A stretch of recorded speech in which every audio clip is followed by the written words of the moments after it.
know that we're going live. Going live now.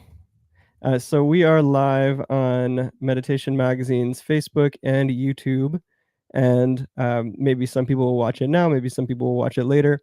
This is a conversation between me, Kevin Ellerton, the founder of Meditation Magazine and Meditation University, and also in conversation with Rabbi Joshua Saltzman, who's currently in Jerusalem. Is that where you're located right now? That's correct. In Jerusalem. Yeah, he is on the ground working to try to help bring peace and justice in Israel and Palestine. He's also a Meditation University graduate of our meditation teacher training program, or maybe somewhere in the middle of the program, and Meditation Magazine author.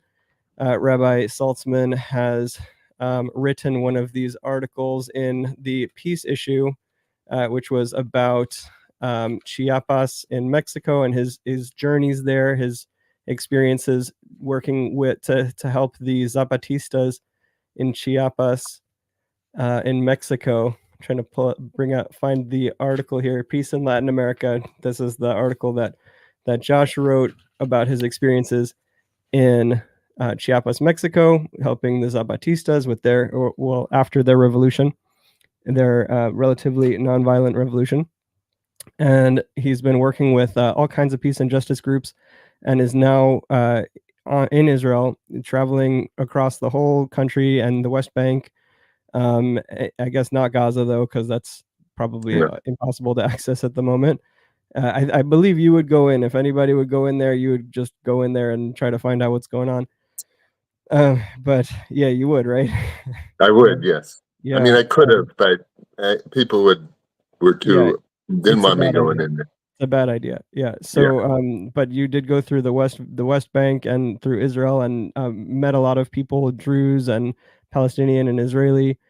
And we're going to talk about, I want to talk about your experiences, but I also want to talk about how we can try to help bring some of these things to light more in the United States through Meditation Magazine, and also through bigger publications like New York Times and things like that you and I can work together to try to bring more light into the peace efforts, the peace and the actual real on the ground peace efforts that nobody talks about in the mainstream media here, unfortunately. So do you want to, I want to start out with a breath work. Would you do a breath work with me? Sure. Yeah. Okay. It's just like a really intense one, just like really intense for like a minute or something. You could just follow my breath work and just see what I'm doing and just copy it. But and anybody anybody watching can do it too. You'll feel dizzy. You'll feel tingling. It's an intense one. It's like if you've ever done Wim Hof style meditation breath work, it's similar. It's basically we're just gonna hyperventilate, like breathing deeply into the belly, deeply and fast into the belly. And then after the period of hyperventilation, we're going to hold the breath out, and then we're going to hold the breath in. It's as simple as that. Hyperventilate, hold breath out, hold breath in. And you can follow along with me if you're watching, or if you're here with me, Rabbi Saltzman. One second. Let me just take a drink of water, because this kind of makes me thirsty sometimes. Okay, if you have any water, you can go ahead.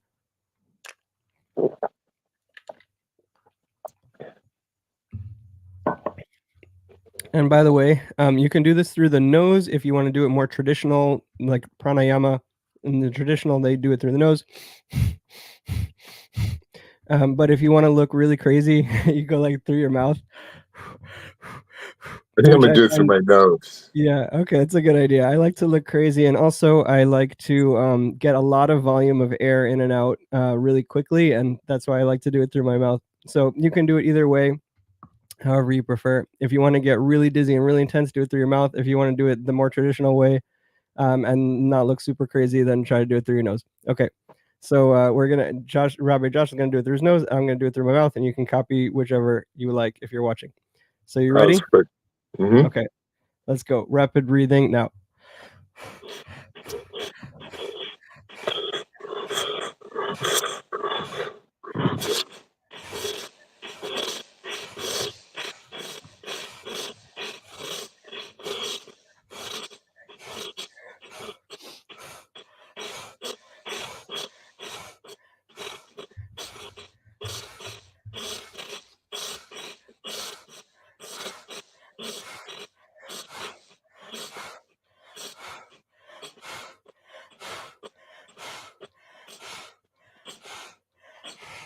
Now hold your breath out.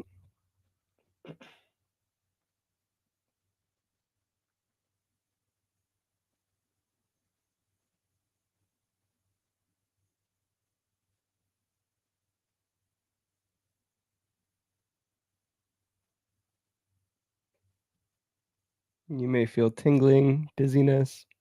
That's good. That means your nervous system is activated by all the oxygen. When you're ready to take another inhale,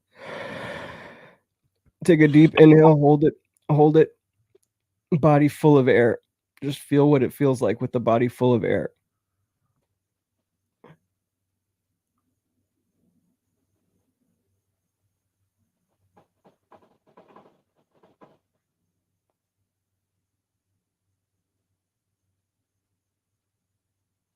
And we're just going to do one more round of rapid breathing, deep into the belly, through the mouth or through the nose, whichever you like. All right, ready? Let's go.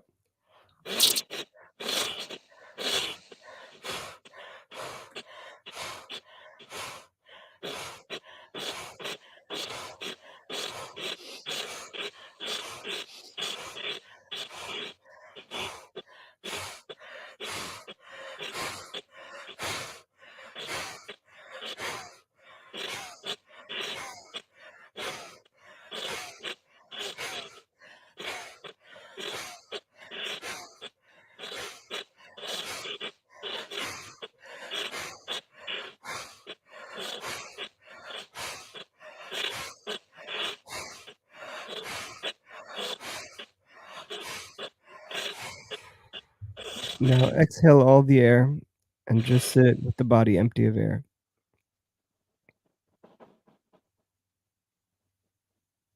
Emotions may come up, tingling, dizziness. This is oxygen activating the nervous system.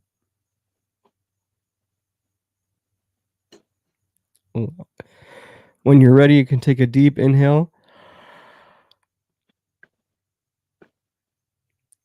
Just feel what it feels like to be in this moment.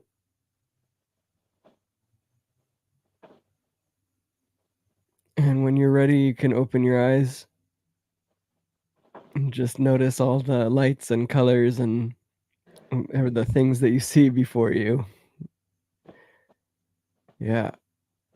And we're here together. Thanks, Rabbi. Thanks for joining me in that breath work. That is the best way to start a conversation, in my opinion. It just gets you in that sort of buzzy zone. Yeah, you don't even need that whiskey that you got over there. No, I don't. Yeah, but feel free to sip as you like. Thank you. Yeah, so I'm gonna sip on this. I'm gonna sip on this water. Okay. Yeah, I'll take a little water. I know it's about midnight over there. It's only about 5 p.m. over here. I know you got Yeah, a flight in the morning to Thailand, and I'm good. I'm good. I'm good. I'm sure that'll be a whole other adventure. It's going to be a wonderful adventure. And Yeah, I'm actually going to a monastery way up north, and probably going to take monk vows for a month. Wow, Mazel So, Tov. That's a beautiful thing. a rabbi monk. Yeah, yeah, it's cool actually. So it's in Chiang Rai or somewhere up in the north over there. Yeah, it's in the north. It's in a bamboo forest and kind of the edge of a cliff. Ooh, fancy. And they give me my own little what's called kuti, which is like a little bamboo hut. Nice. It Yeah, sounds beautiful. Well, and is it near Chiang Mai? it's about 2 hours north. It's an hour north of Pai, Oh, okay. so it's way Nice. up there. Yeah, Yeah, yeah, I've heard good things about Pai. I never got to Pai. I stayed in Chiang Mai for about a month. It was nice. it's very nice. In the old city. But yeah, and if you get a chance, you should take the slow boat to Luang Prabang down the Mekong River. One of the best things I've done in Southeast Asia. It's a beautiful thing. Okay, we'll talk about that afterwards. It It sounds leaves great. from Chiang Rai. It leaves from Chiang Rai and it goes to Oh, okay, Luang Prabang. okay. Yeah. So okay, so in our conversation today, we're going to be focusing mostly on your current journeys and in Israel and the West Bank. And I want to I want to highlight for our listeners, so it's sort of like a thesis, I think that I have, and maybe I think that Rabbi Josh shares to some extent, or maybe fully or maybe partly. Um, it's the thesis of the peace issue, very much, that peace is something that often grows from the ground up. It's something that is, there's this peace begins with me by Thich Nhat Hanh. There's all these statements. Peace begins with me. There's also be the change you wish to see, which is often attributed to Gandhi. All of these ideas basically come to the point that it's us. We're the humans. We're the people. We're the people that need to make the peace, and we often rely on governments. And it's good if the governments do good things, and it's very important that the governments do good things. And that's like a very large scale expression of the people to some extent, is the government and the way that they act on behalf of the people, or ostensibly on behalf of the people. But Or not. even yeah, but to elect the government, the people need to be in a certain consciousness. They elect the people that they resonate with. So from everything, from the grassroots and from the government, what peace begins with me.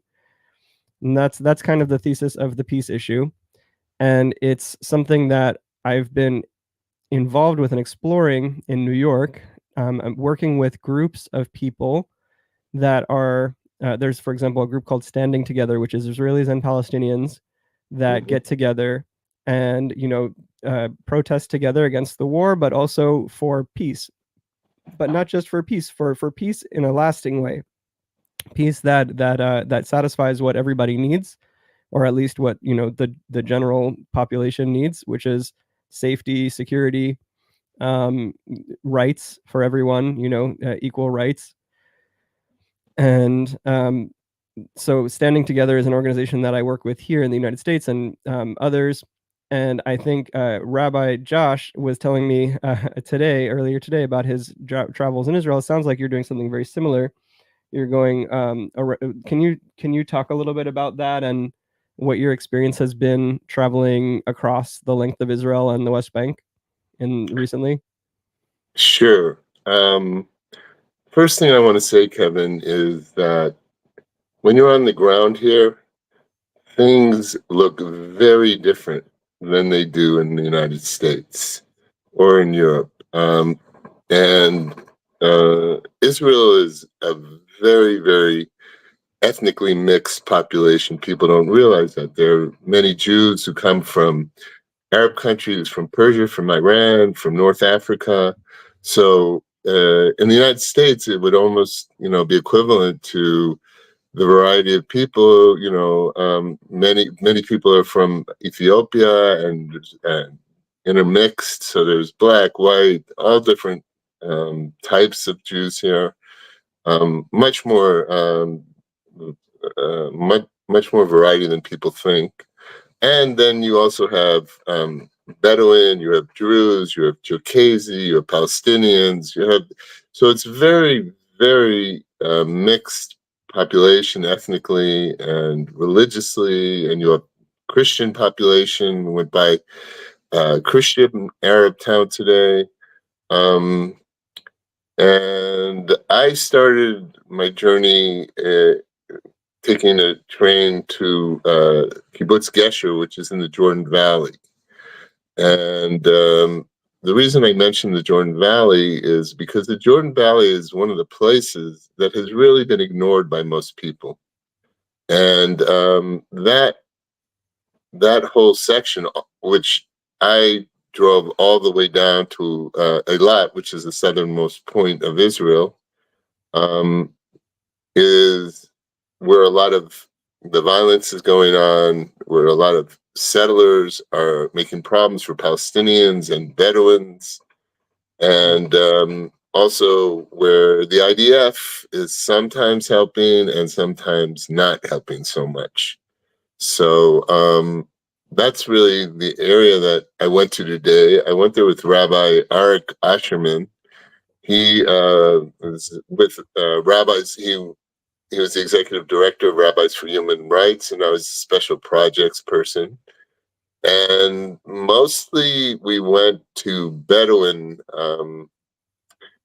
sheep herders, and cow herders, shepherds, and they are being harassed, beaten up, and chased off their lands by the settlers. Yesterday, in fact, the first place we arrived at was the settlers came in and were literally beating them up, and they got so and the army arrived, and they only arrested the Bedouins.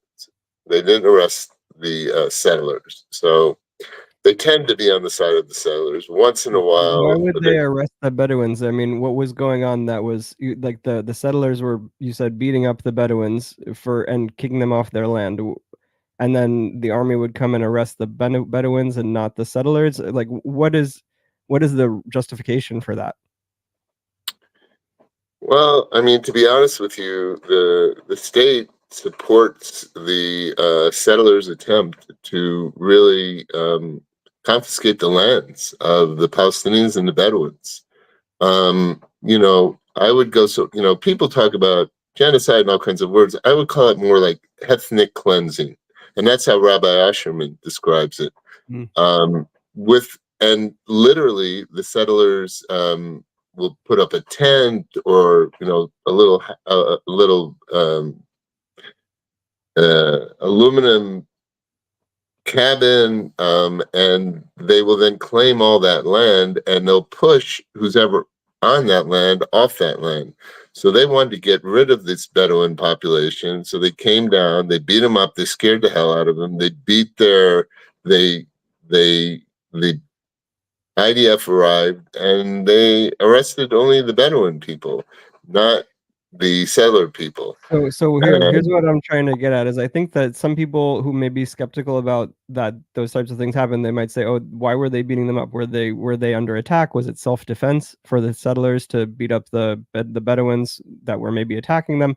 Like, what is the is there any justification? Do they even feel like the need to even try justifying it? Like, how do they justify this type of thing? There's absolutely no justification. It's harassment. It's ongoing harassment of both Palestinians and Bedouins by the settlers.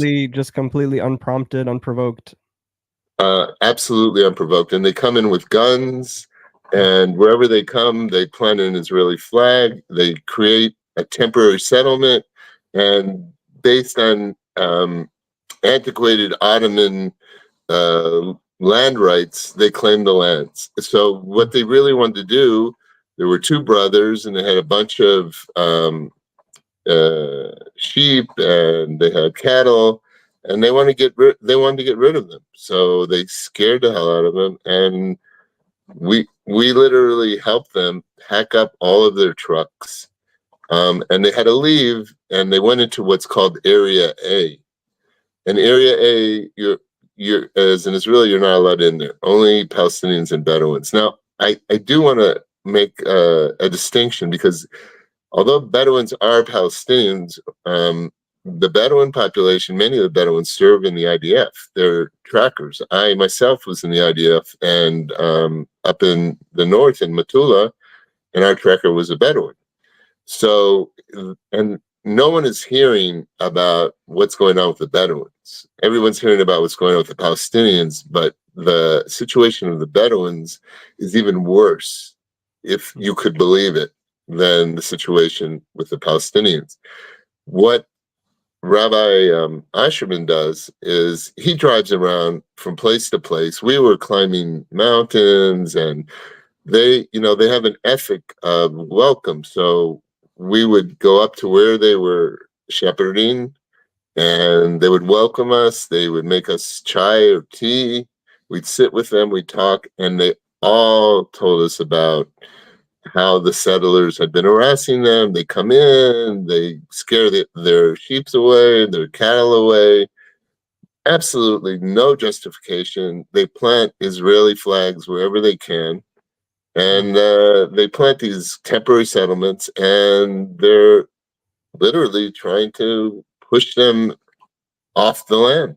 They want to get rid of them. They If want they could. they're trying to push them into Area A. You said that's the Area A of the Right, West Bank, right? So there's right, 3 areas, A, B, and C. Is that right? correct. That's correct.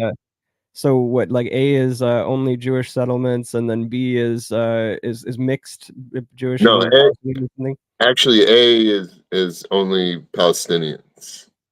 Right. A is only Palestinians, Yeah, and then and B is Palestinians and Bedouins. Yeah.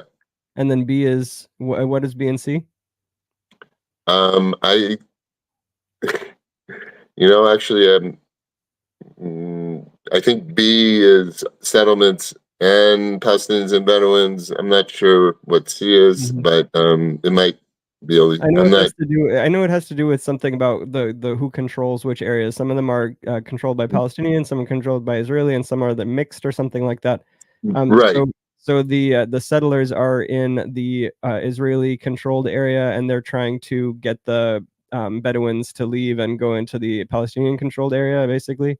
right, correct. And if they could, they would either push them into Jordan or kill them. But the world is watching. Although, as I said, really the situation of the Bedouins is, in fact, worse than the Palestinians. And we're not talking now about Gaza. We're talking about the West Bank. And they're really an unknown quantity in terms of what's going on with them, and the level of hostility and aggression on the part of these settlers, who scare them and beat them up and come in with guns, and pretty much the IDF backs them up. Mhm. So we helped them pack up today, and then they were forced to move into Area A. But at Area A, they couldn't. There was a huge line of all the stuff they had to pack up, and all their materials and their animals and everything. Wow, Sorry about that. that's okay. And Is your phone gonna die at some point? Is your phone gonna die at some point? Do you how much phone time do you have before it dies? Oh, yeah, sorry. yeah. And they, Quick uh, question: how long till yeah, your phone dies? Just so I know. my phone's good. Yeah, I have Oh, plenty okay. of All right, sounds good. and they couldn't get by a it's a mahsom. It was like a big gate that was locked, Mhm. and the IDF was supposed to arrive there approximately at 10:30. We got there about 2:30. They still hadn't come. So all of these cars and trucks were just waiting, and it was very, very hot, and they didn't have a lot of water. Hmm. Finally, around 2:30, the IDF came. I went up and I talked to them because I speak Hebrew. Most of them don't speak Hebrew, they only speak Arabic. And I said, what's the deal? And they basically said, well, we get here when we get here. And I said, are you going to make a problem for them? Are you going to let them in? They said, yeah, we'll open up the gate, we'll let them in right now. So I was able to convince the IDF not to hassle them and to let them into that area.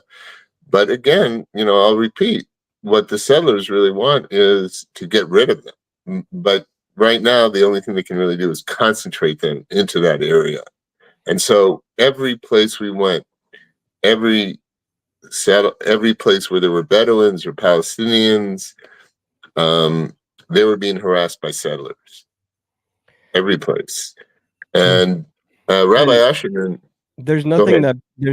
nothing that anybody can do to stop them from taking the lands. Like like there's no recourse or anything. They just have to Well, leave. well, to be honest with you, the government policy is to allow them to do it. They're actually happy and they allow the settlers to do it. There are some activists there. There's the Red Cross that comes in, but they just come in to bear witness. Rabbi Asherman and some of his activists are there, try to be there 24 hours a day. There aren't that many of them, but they literally put themselves between the Bedouin or the Palestinians and the settlers and the IDF. Rabbi Asherman has been in the news many times. He's been beaten up. His car, 2 days ago, was destroyed. We had to rent a car. We were with a Canadian TV crew that was following us and filming this, Hmm. and it was unbelievable, just unbelievable, Kevin. I just, and he lives in Jerusalem, and they know where he lives, and they come by and they hassle him. They call him on the phone. They throw rocks at his windows, and this is in Jerusalem. Hmm. Yeah, and these are just regular people that throw rocks at his windows, like Israelis, No, or are these they are settlers. These are settlers? settlers who come there. Yeah. Yeah. So you mentioned that you were in the IDF a long time ago. Was it the 1980s? Yeah, early 1980s. Yeah. When you had, I know your story a little bit. You had moved to a kibbutz in the north to because you fell in love with Gardner's daughter in that place, and you were staying there for a little bit, and you joined the IDF because you had to in order to stay there. And you after your service and after your 2 years of service, the what was it, 1982 war started, The and 1982 Lebanon War, yeah. with And I was Lebanon. stationed in the north in Metula. Yeah. And I was a battle medic. Go ahead. So yeah, you were mentioning. So you were a battle medic. Okay, that's interesting. I didn't know that about you. So you had your unit deployed into Lebanon. You were crossing some Syrian territory or something like that, and Well, you're we were in Lebanon on our way to Damascus, mm, and we moved much faster than the ground forces realized. We kind of did a blitzkrieg right towards Damascus, and on the third day of the war, there were Israeli jets returning from Syria. By the third day, they had basically eliminated the Syrian Air Force, and they were coming back, and the they didn't the ground forces didn't know where we were because we had moved so quickly. And the pilot and the navigator was in the reserves. He got the wrong valley and the wrong lake. We were in what was called the Yanur Valley. And they thought, even though we have special signs that they're supposed to be able to see, the navigator told the pilot that we were Syrian troops, and the pilot wasn't so sure, but the navigator was convinced, and so they came down on us. And when Israeli jets come down, they come very low, and they're firing thousands of bullets, and they're dropping illegal, against the Geneva Convention, frag bombs filled with white phosphorus. Now, when white phosphorus explodes from those little metal balls that come out of the frag bombs, it's like rain, and it burns through everything, through metal. There were people running around, were lit on fire and screaming. People were dying all around me. It was unbelievable. Now, we're trained to function even under those kind of conditions. And so I was part of a team of medics with two doctors, and we were doing emergency operations on the field. What the Israeli jets do is they do one pass by, and then they come back and they do another pass by. So in about a little under 2 minutes, we had almost 30 people who were dead and hundreds of people who were wounded. And it was a killing field, literally. Yeah, and I know that you also got the phosphorus, and you had a lot of health problems from that over the course of the last decades, and you almost died, right? You were lucky to survive. Yes. I mean, it turns out, and I found out that I had phosphorus traces in my blood, which caused me to have cancer, which migrated up my spine. So I had my lymphatic system removed halfway up my spine. And then I had to have my right adrenal gland removed, my gallbladder removed, my right thyroid removed. And then right before I was supposed to come to Israel on this trip, I had an attack of uveitis, and they found there was holes in my eyes, and the retinologist said, this, whatever's going on with your eyes is a result of something more symptomatic. So I ended up going to close to 15 doctors till I finally got to a rheumatologist who said, listen, I've seen hundreds and hundreds of people. I've never seen symptoms like this. It can only be from the phosphorus. Hmm. And he told me you have to go to a military doctor, and the best place to go was Israel because, they They deal with this type of they were thing. dropping in, some people say they didn't drop it this time, but in the past they have definitely dropped it in Gaza. Yeah. So Um, did you get to see a military doctor while you were there? I went to a hospital and was tested for phosphorus, and there were traces of phosphorus in my blood. Yes, so All that right. is it. Caught it. I have chronic lung disease. I have a severe form of arthritis, and the rheumatologist said that I'm literally a miracle. Hmm. I really shouldn't be alive, but for some reason, I am, Okay. and here I am today. Well, so obviously that experience of being uh, basically the friendly fire, if you could call it that, where they basically It sprayed your was. whole unit. You sprayed your unit with bullets and white phosphorus.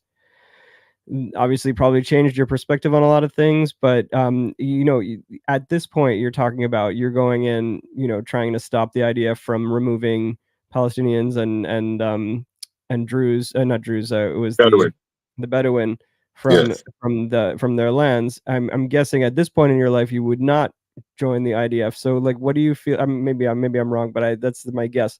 So would you? I mean, would you? No, no, no. First of all, I'm too Yeah, old right. to be But part of I the mean, do IDF. you feel like And what do you think changed your perspective like so much from being somebody in the IDF to being somebody who's like literally standing trying to help stop the IDF from harming people?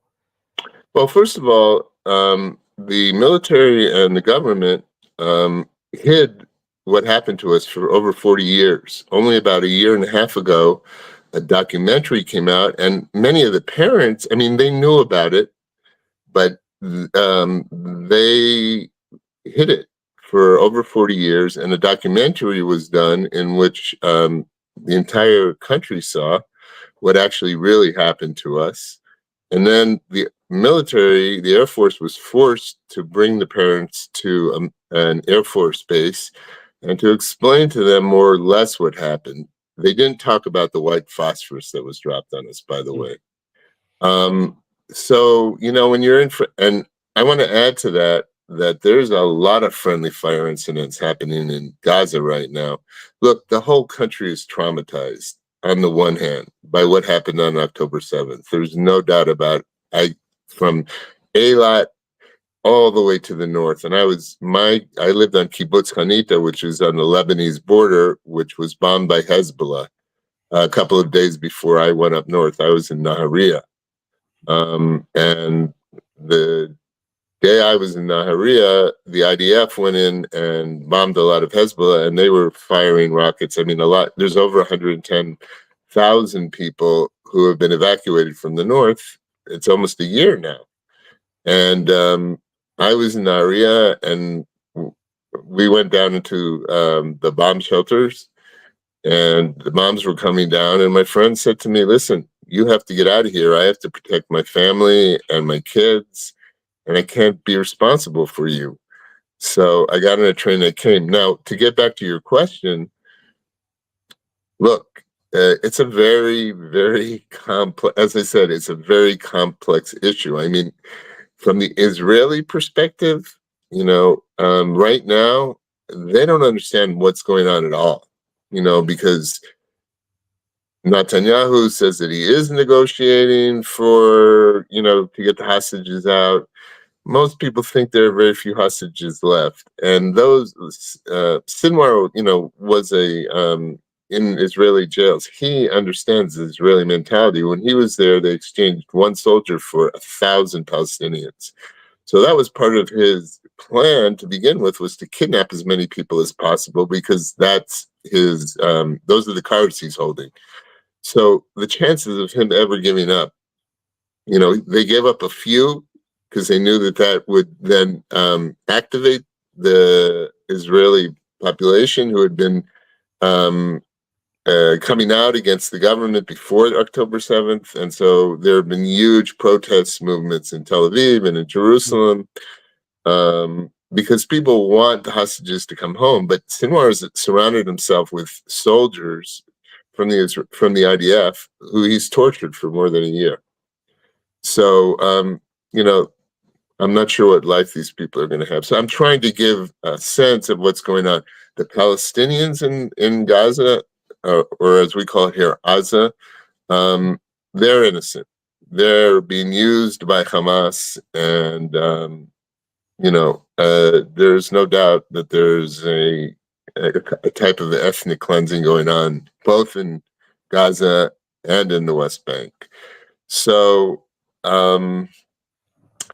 I'm presenting multiple perspectives here, right? We talked about kind of the people who support the two camps, the pro-Palestinian and then the pro-Israeli, and then you, Kevin, mentioned the kind of a third way. Yeah, a third way, and the third way to be, to try to recognize the humanity in all of us and to try to help everyone. But I want to get into that in a minute. I still want to try to understand what was the shift in your perspective that changed you from someone who, as a young person, joined the IDF to where you are now. Do you feel Well, that when you get attacked by, is it that Israel changed or that your perspective changed? What do you think? my perspective changed when you get attacked by your own military, and you see the devastation that they can cause. I came out of the war with a severe case of PTSD, which I struggled with for years and years. And the truth is, it was only through learning meditation that and much therapy, that I was able to overcome and deal with. You don't ever get rid of your PTSD, but you learn how to live with it. And that's another thing that people aren't aware of. There are hundreds and hundreds of soldiers who are in Gaza, who have PTSD, who are coming out with PTSD. And I could talk also about where many of them are going in India because they come out and they basically feel lost. So, but I won't get into that now. So from my perspective, I've talked to everyone. I've talked to soldiers. They're really in Gaza for the first time. I mean, there were always women who were part of the Israeli army and in some of the tank corps and whatever, but there are women fighting units now, and there are many, many women fighting units, and I've talked to many of them. I've talked to the soldiers and the kibbutzniks and the Israelis and my friends who were in various commando units, and really, they want peace. They want to live. They want to go back to their homes in the north. They want things to get better. What can I say? It's the government that is manipulating the people, I think, and nobody understands why at this point. What is going on? Why? What game is Bibi Netanyahu playing, and the right wing settler movement and Ben Gvir, the people who are in control of the government? We're not sure what they're doing, but meanwhile, Hezbollah continues to bomb. There's fighting still in Gaza. Houthis are firing periodically. So on the one hand, I want people to understand that it's a very complex issue, because when I live in Brooklyn, and I would see, many people who are pro-Hamas. And I would go up to them and I'd say, I'll give you a ticket. You can go over to Hamas, but let me tell you what they're going to do to you. As a Westerner, or if you're gay or trans, they're going to either, rape you and take you up to the roof and throw you off, or cut you into little pieces. So the idealization of Hamas is very problematic. On the other hand, the support for the Palestinians is absolutely correct, because there is a problem. But it's not only with the Palestinians, it's also with the Bedouin, it's also with the Druze to some extent, it's also with the Cherkessi. I mean, there are many, many ethnic populations here, which is something people aren't aware of, and I would ask people in the States, do you know the difference between Sunni Arabs and Shia Arabs? They don't know the difference. If you don't understand that difference, you already don't understand how complex the situation is. Hmm. Um, and many of the people don't know which river and which sea and how Yeah. small Israel actually is. So all of these things kind of contributed to where I am today, which is on the one hand, understanding how traumatized the Israelis are, and on the other hand, seeing this policy of ethnic cleansing and the devastation and the killing of so many, we're talking 40, 45, 50,000 Palestinians. And now there's an outbreak of polio. So they're trying to come in here. And if there's an outbreak of polio, it means soldiers are going to get polio too in Mm. Gaza, which means they'll bring it back to Israel. So there's a possible outbreak of polio in Israel.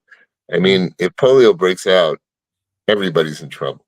Mm. So, yeah, I'm here. I really wanted to see all perspectives, to hear all the different camps, all the different narratives. And that's what I've done. And, it's difficult, but for sure, in the West Bank, the IDF is primarily, once in a while, I won't say they always support the settlers, but for the most part, they're also committing violence against the settlers. I'm sorry, violence against the Palestinians and the Bedouin and other populations that are there. So yeah, not only am I too old to go in the IDF, but I don't really, I wouldn't defend their actions. Right. You wouldn't Um, defend their actions anymore. And that's partly because of your experience of being bombed by them and understanding the devastation that they cause. Also seeing these policies of ethnic cleansing that you're talking about. And now maybe, you could say that your perspective has shifted because of the lack of, less naive, you've experienced things.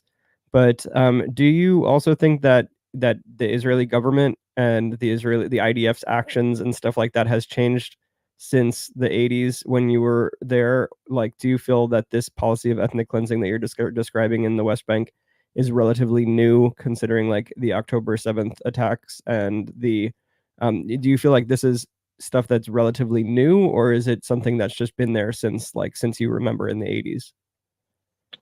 Look, honestly, it's been going on for 75 years. Certainly since the establishment of the State of Israel. So the oppression and the apartheid state has been going on forever. It has intensified significantly since October 7th.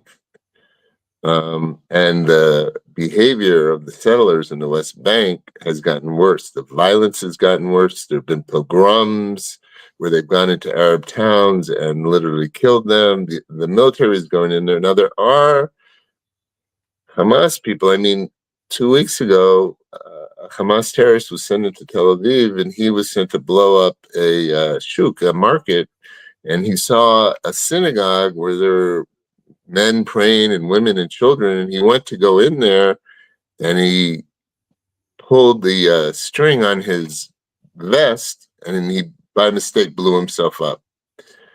Mm. But yes, this has been going on for a long time. It was going on during the 80s. I mean, when we initially went into Lebanon, we were fighting Palestinians. We weren't fighting Syrians who were occupying Lebanon at the time. Only later were we fighting the Syrian army.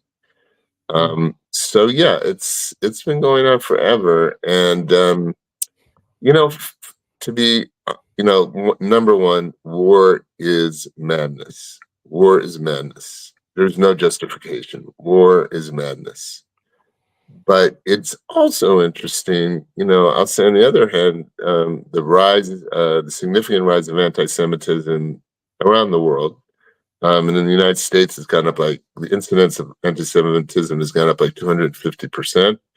So again, this is a very complex issue, and I think people tend to simplify it into either this or that. Either I'm on this side or I'm on that side. And that is why I like your approach, because you're trying to kind of bring everyone together. Yeah. Omdim beyachad in Hebrew, standing together, which is also working here, which are Palestinians and Israelis. They're going around on the ground. I mean, you really have to be on the ground here to see what it is. What gets filtered through the news and what people hear, it's, you don't know what to believe. But if you're here on the ground and you talk to the people, that's a whole different story. So that, I would say, that's part of it.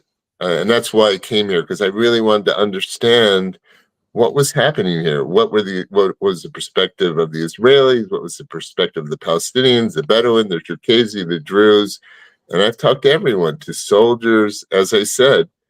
And to be honest, most people that I talk with, they want peace.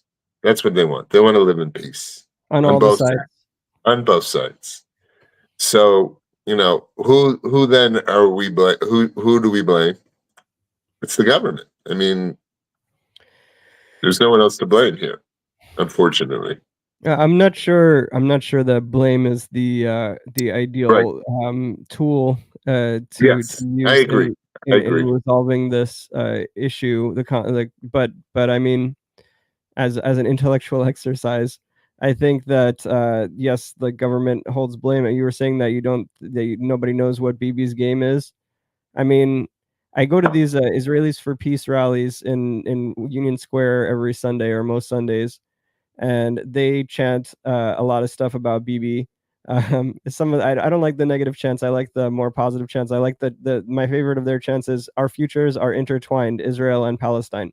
I think that's a great chant. Absolutely. Yeah. Absolutely. But by the way, Mhm. you know, this is something that I found out today while I was in the West Bank. The option of creating a Palestinian state is really almost unviable. It's not viable at this point because of the amount of land that the settlers have taken over in the West Bank and because of what's happened in Gaza. So it's not really clear where they would create a Palestinian state at this point because so much of the land is not there. I'm not saying that it's not possible, but I'm saying it's getting less and less viable because more and more people are being pushed off their land. Right. And so, where are they going to create a state? I'm not sure. But yes, the fundamental feeling on all sides is let's figure out some way to work together because Right. the Well, Israelis not aren't all leaving. sides. It sounds like the settlers don't seem to be of No, the that. settlers are Yeah. they. Yeah, the Also settlers. also the Israeli government at the moment, the Netanyahu and the Ben Gavirs, all these guys, they don't seem to be interested so much in peace as they are in expansion and taking over the land. Correct.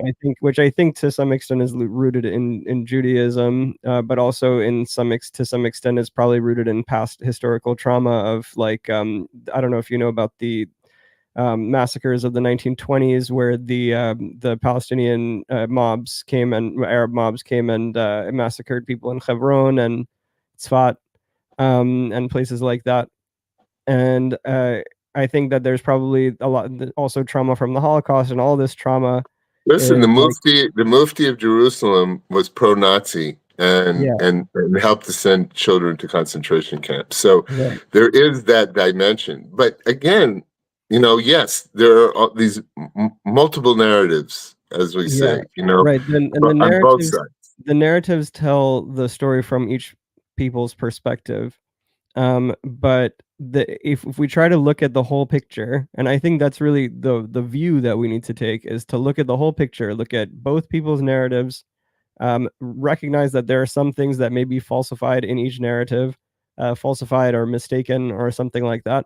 But just generally understand the experiences of both people, whether they're some of parts of it are true or untrue. And then also recognize that we're all humans, and to be able to protect everyone.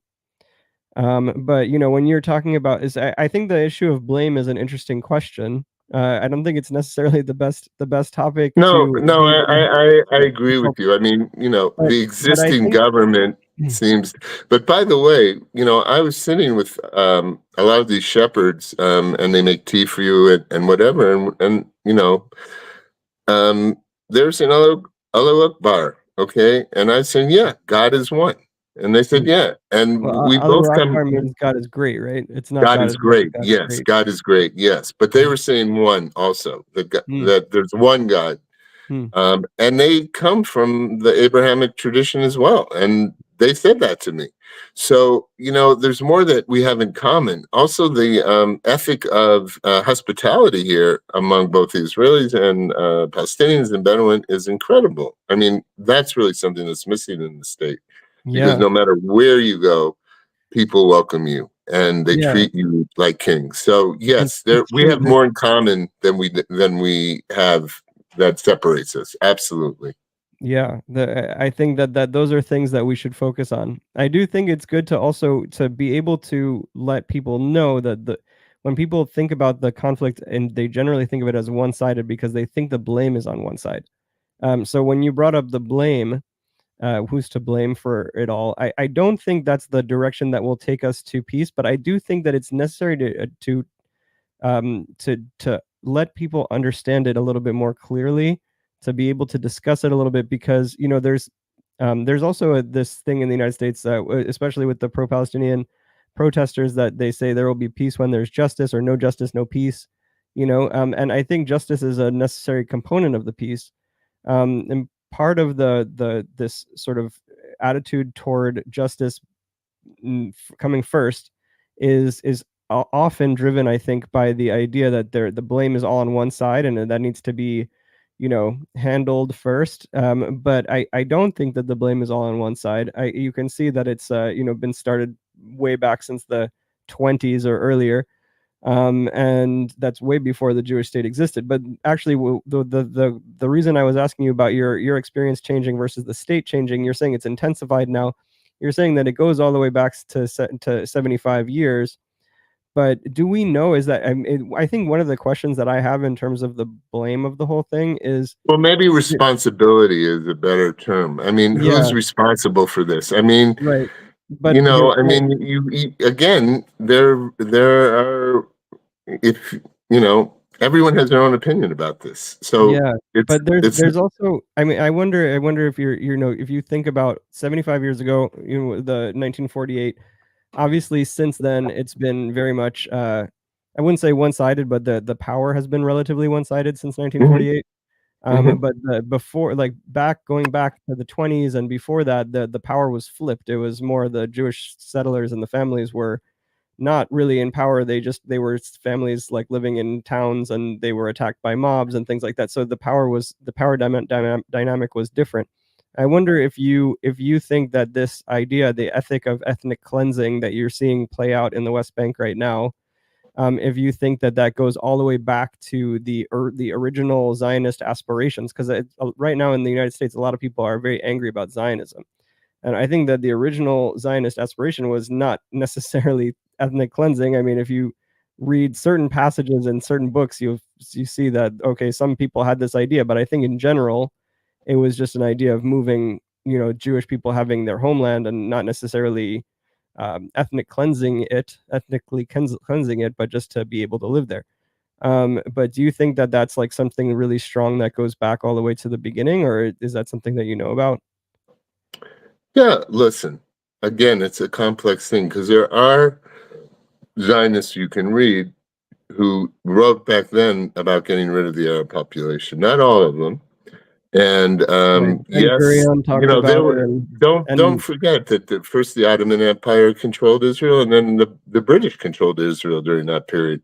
So no one was. I mean, neither the Jews nor the Arabs were in control. The British were in control, or the Ottomans before that. So that's one thing. And the second thing is, yes, there were national aspirations by a lot of people. I mean, after World War II, they split up these countries, and they created Syria and all these other countries. And Israel was also created. And was it partially a result of the Holocaust? Yes. Was there partially national aspirations going on all over Europe, Western Europe and Eastern Europe? Yes. Was Zionism a part of that? Yes. Mm. Did they think that they were going to have? I mean, it wasn't clear, what they knew and what they did and where the populations were, but there was some notion that there was going to be some kind of conflict with the local populations when they came here, because that was going on all the time. It was being controlled at that time by the British. So yeah, I mean, again, it's look, any nation state, including the United States, okay, has its own self-interest coming first.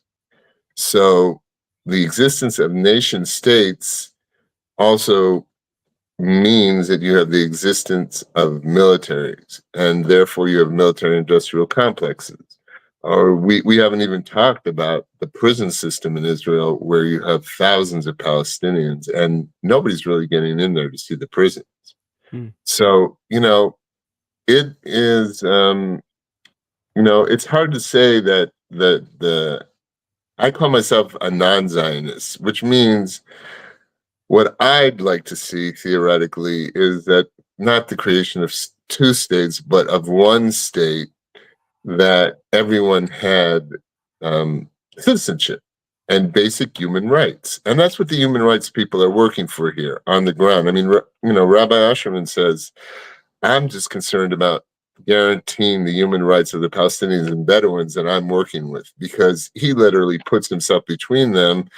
And, there aren't that many people here. There's some activists who come, but I'd like to see the people instead of, to be honest with you, if they really want to do something, either send money to help the Palestinians or, Bedouins or whoever, or come here and help join the effort to bring this country together so that all these people can live at peace.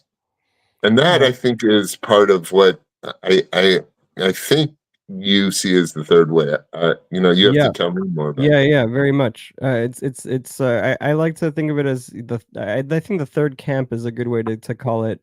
Because there's the pro-Israel camp and the pro-Palestine camp, but the third camp is the pro like human camp, the pro like life, or what's a good word? Pro consciousness, pro beings, pro peace, pro like brotherhood, Well, and I all would I the would stuff. say pro basic human rights Yeah, guaranteed to everyone. yeah. Health, Right, that's a part of it, that's a part of it, but it's more than that. It's because it's also the bringing people together, I think, is the most important thing.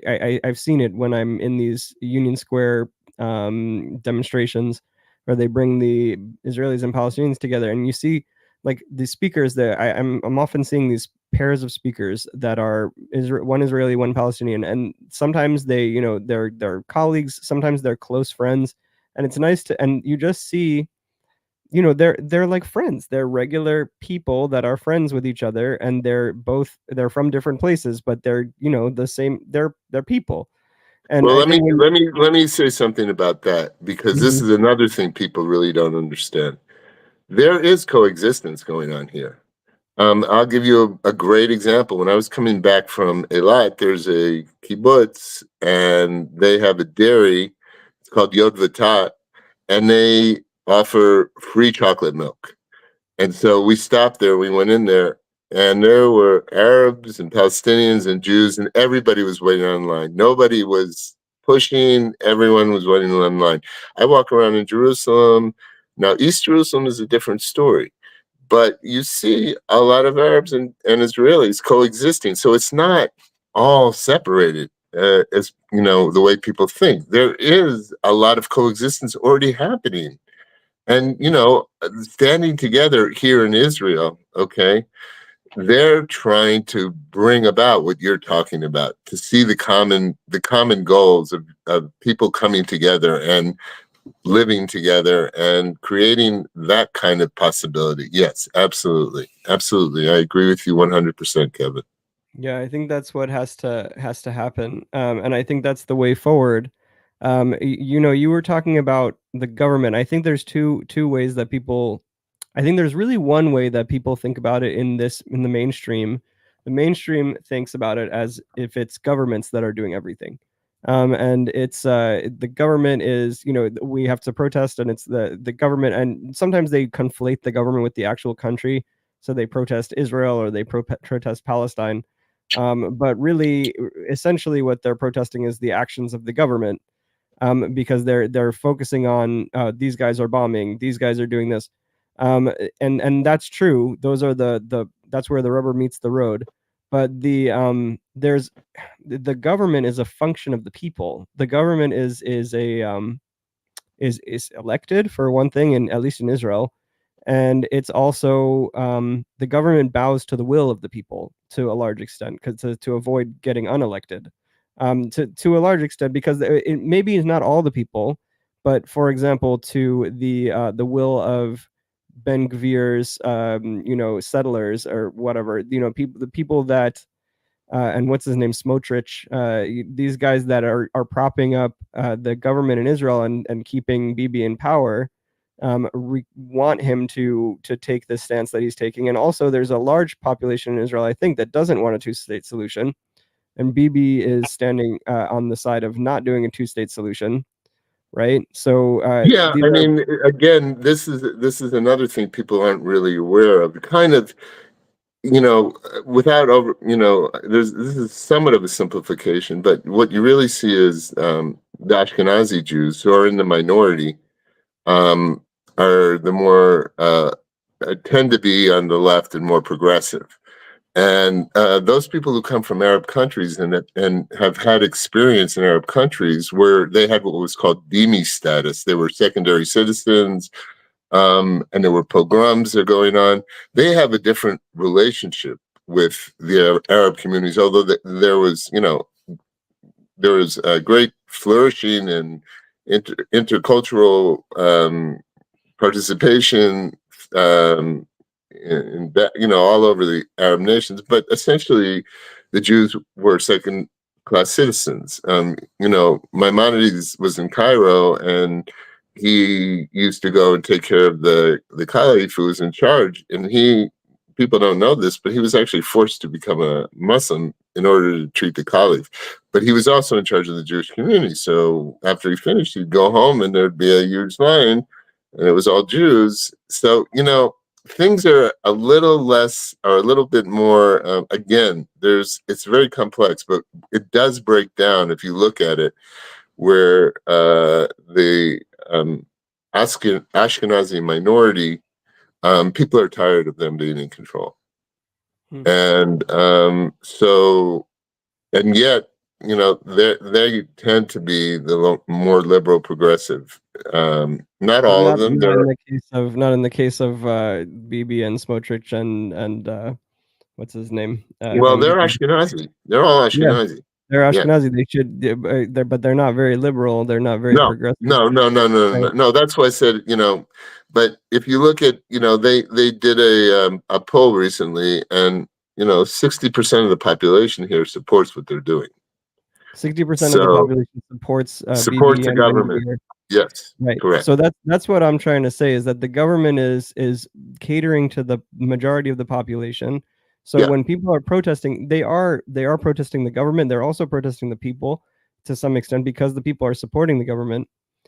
But that's why I think that the solution has to come from the grassroots, because I think absolutely. probably we should attack both, not attack in killing people way, but we should approach both angles. We should try to fix the government, but we should also approach we should try to fix the mentality of the people, because Absolutely.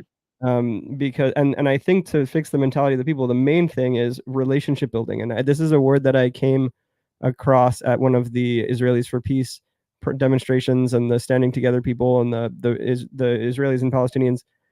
talking together, and talking together about peace and about life and just being humans. And you could see that they've built a relationship over time. They're traveling together around the world, giving speeches, talking to people, having experiences, and that's what builds relationships, is spending time with people. um and I think that that's what's stopping the both populations of Israel and Palestine to be able to come together and realize that we're all people and we should treat each other like humans. I think we have the opportunity to do that, especially with the internet and things like that. In the 1920s, maybe like the populations of Hebron, of the Jews and the Arabs in the area, yeah, they did know each other to some extent, but not really. Like maybe they were neighbors or things like that, but they didn't really have relationships, or maybe they did, but maybe not very deep. I think now, if we have more technology to be able to understand more about each other through technology, through common languages, through being able to social media, we can be able to see each other and be with each other as humans, as friends. I think if the populations would do that, if we would push in the direction of that in the population, and more of the populations now, maybe 1% of the Israeli and Palestinian populations have friends that are on the other side, maybe 5%, whatever. If we started seeing 10%, 20%, 30%, or more, I think it would start a snowball effect, where people are going to be pushing for different kinds of policies and different kinds of governments. Yeah, Yeah, absolutely. It is about relationship and grassroots. If it's got to come from the grassroots level, and it's got to come from the building of relationships. And that's why traveling with Rabbi Asherman, people see that not all Israelis are bad guys. Some people are actually coming and they're willing to put their lives on the line for them. So they have great respect for him, and they also showed me a lot of respect because I was willing to come there. So yes, it is the grassroots. It is relationship building. That's what's going to make a difference. And you're right. We tend to go into this notion of blame, and that is not helpful. It really isn't helpful. Yeah, I agree with you absolutely. And that's where we have to find the common ground between that we all share together as human beings.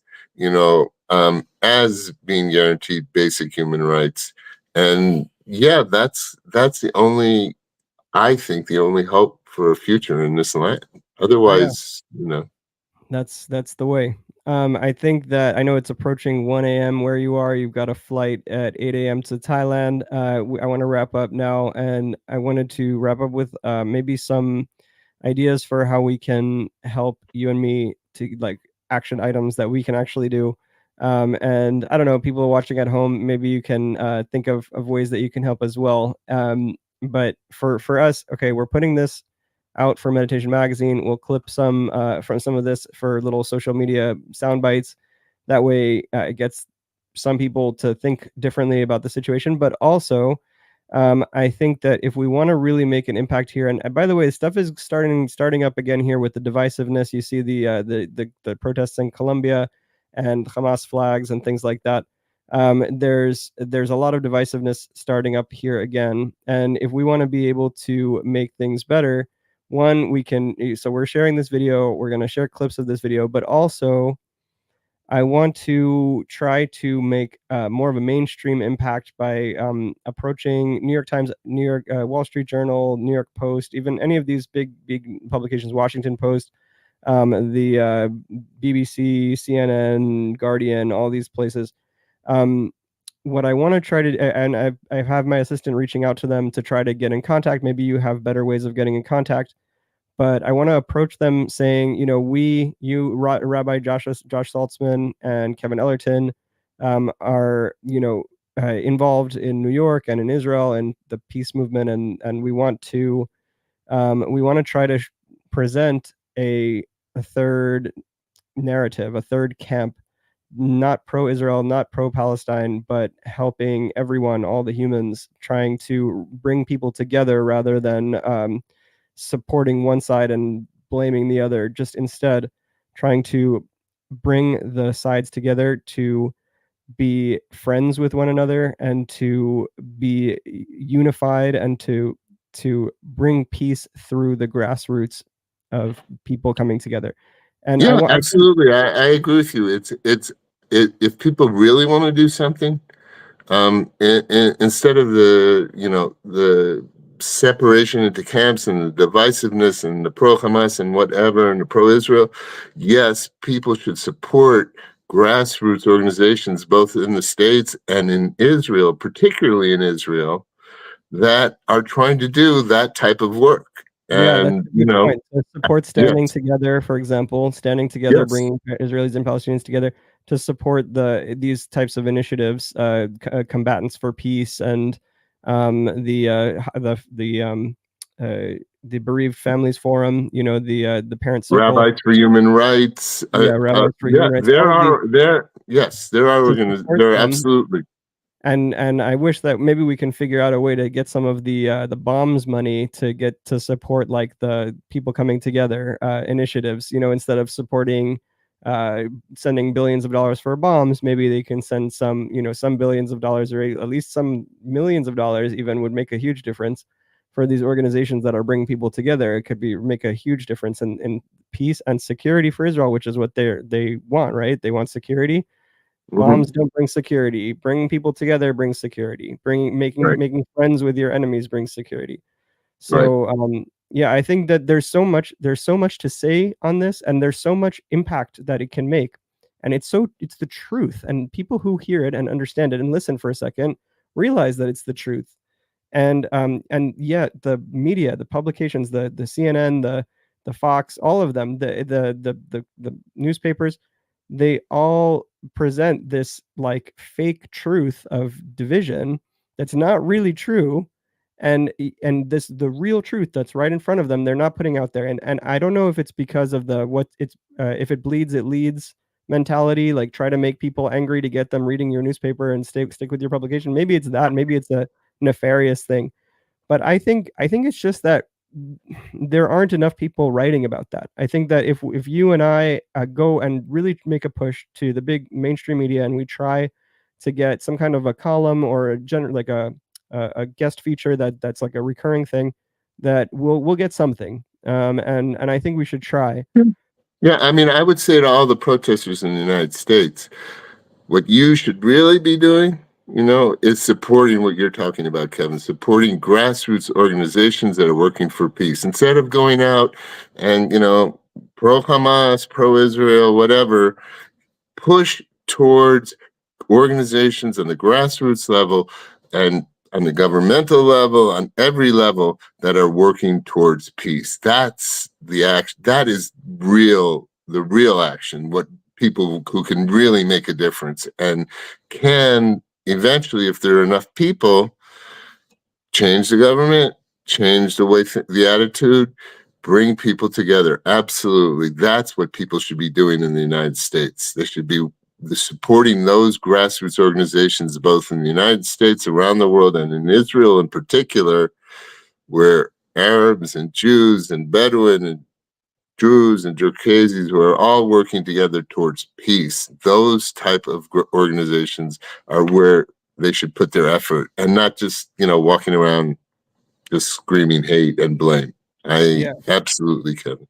But they won't be able to put the actions in the right place and support in the right place until they understand the situation better, which is why I think it's so important for you and I and people like us, maybe anybody who's watching this or who has a platform in some way, to put out, real truth, information, and real like um, real honest perspective that's Well, not based in hate. that's why I came here. I wanted Yeah. to see on the ground what was happening, really, and not based on what I was being told or what I've seen in the news or reading the newspapers.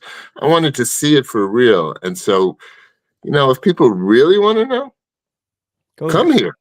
Yeah, Hmm. come here. And then you can really see what's happening. And then, you come to these, there are people, not very many, and but there are people who are really brave, and they come here and they see what's happening, and they try to support those types of grassroots organizations. And that And we, you, me, people like us, we have to try to explain why that is so important and how people can do that and channel them away from the anger and the separation and divisiveness and towards working towards unity and peace.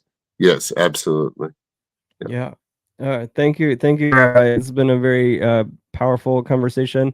I hope that you sleep well and that you set your alarm, maybe a couple of alarms, to make sure you wake up for your flight to Thailand, to a more peaceful place, hopefully.